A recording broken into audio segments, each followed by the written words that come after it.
Today we're going to be talking about geometric probability. And all the examples we're going to do can really be lumped into two different types. So probability and length. If AB is a segment that contains another segment CD, and if point K is on AB, if a point K on AB is chosen at random, then the probability that K is on CD is going to be the length of CD. So the length of the segment you're trying to find over the length of the entire segment AB. And now area. Let J be a region that contains region M. So I have a bigger region than a smaller region inside of it. If a point K is in J is chosen at random, so a point in the big polygon is chosen at random, then the probability that the point is in the smaller region is the area of M, the area of the smaller region,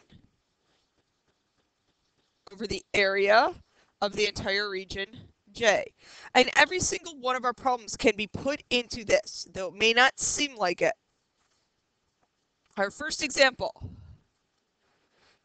Basic example. Find the probability that a point is chosen at random. A point chosen at random on AB is in each of the following segments. So let's look at what the length of AB is. AB is 36. So our denominator is always going to be 36. The length of DB, well, that's 4 units. So your probability is 1 to 9. And leave it as a fraction. I'll show you guys an example where we're going to leave it as a decimal. B. So now, segment CD. So always 36 on the bottom. Segment CD is 32 minus 12. That's going to be 20. Reducing that, that's 5 over 9.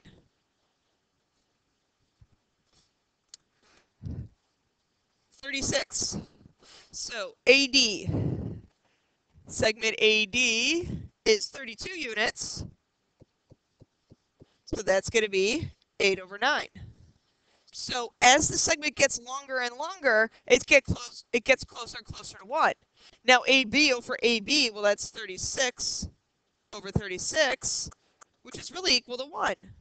So your probabilities are always between 0 and 1. Your probabilities are always between 0 and 1. Okay, find the probability that a point chosen at random. The figure lies in the shaded region. So what we need to do is we need to do the area of the whole trapezoid on the bottom. Now the area of the trapezoid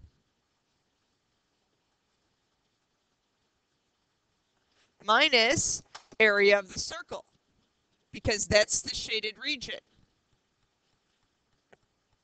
All right, area of the trapezoid. I'm going to do a little work over here. Well, that is 1/2 the height. The height is this entire 20. Base 1 plus base 2, 18 plus 25, so that's 430. Now the area of the circle.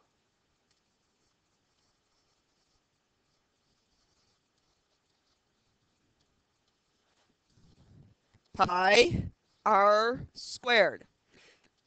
From here to there, this whole length is 20. The diameter is 20, therefore the radius is 10 and 10. So we get 10 there. 10 squared is 100 times pi is 314.15. So I take the area of the trapezoid, 430, minus area of the circle, 314.15, all over area of the trapezoid, which is 430, I typed this into my calculator and I got 0.27. So my probability is 0.27. I like to think about that as 27%. All right, 3. At a subway stop, a train arrives every 6 minutes, waits 1 minute, then leaves. If you arrive at a random time, what is the probability that there will be a train waiting? So this is a number line problem, though it doesn't seem like it. So, train arrives, waits for a minute, leaves, then another train arrives. That whole length is 6 minutes.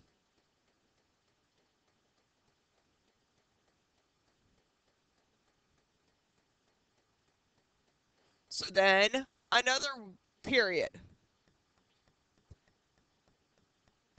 And then another period. Where the train is here for this 1 minute, then leaves. For 1 minute, then leaves. 1 minute, then leaves. If you arrive at a random time, what is the probability that there will be a train waiting? Well, the entire length between trains is 6 minutes. The train is only there for 1 of those 6 minutes. Okay, part B. If you arrive and there's no train waiting, what is the probability that you will wait no more than 2 minutes? Okay, well, arrive and there's no train waiting. No train is waiting. There's no train there for 5 of these 6 minutes. What is the probability that you will wait no more than 2 minutes? Well, only 2 minutes are going to be, it's these 2 minutes that I would have to wait through. So these 2 minutes. Okay, so it's 2 of the 5 minutes would be enough time where I would be there for less than 2 minutes. All right, our next example. Carnival Game has a white dartboard that is 500 meters long and 2 meters wide, which has 100 red stars that are painted. Each player tries to hit a star with a dart. Before trying it, you notice that only 3 out of 50 shots hit a star. Estimate the area of one star. So if 3 out of 50 hit a star, that means 6 out of 100 are going to hit the star. Okay, so 6 out of 100 stars are getting 6 out of 100 shots, or 6 out of the 100 stars. The area of our board is 10 square meters. So out of these 6 out of 100 stars, 10 out of X, where X is standing for the area of all of the 100 stars. Well, that ends up being, X ends up being 0.6. But this X is area of all the stars.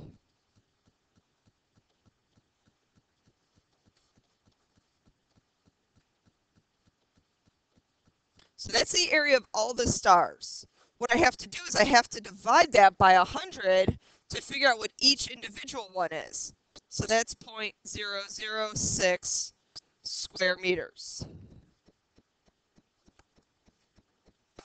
Okay, so it figured out of the 50 shots, how many would be in 100, because I had 100 red stars. So 6 out of 100, then I figured out, okay, the area of the whole board is 10, so 6 out of 100 is to the area of all the stars over the area of the whole board. Then I solved for X, then I had to split that up between the 100 stars. All right. There are your lesson questions for the day. On the Google form, they're going to be labeled 2A and 2B. So 2 different questions, but having to deal with the same thing.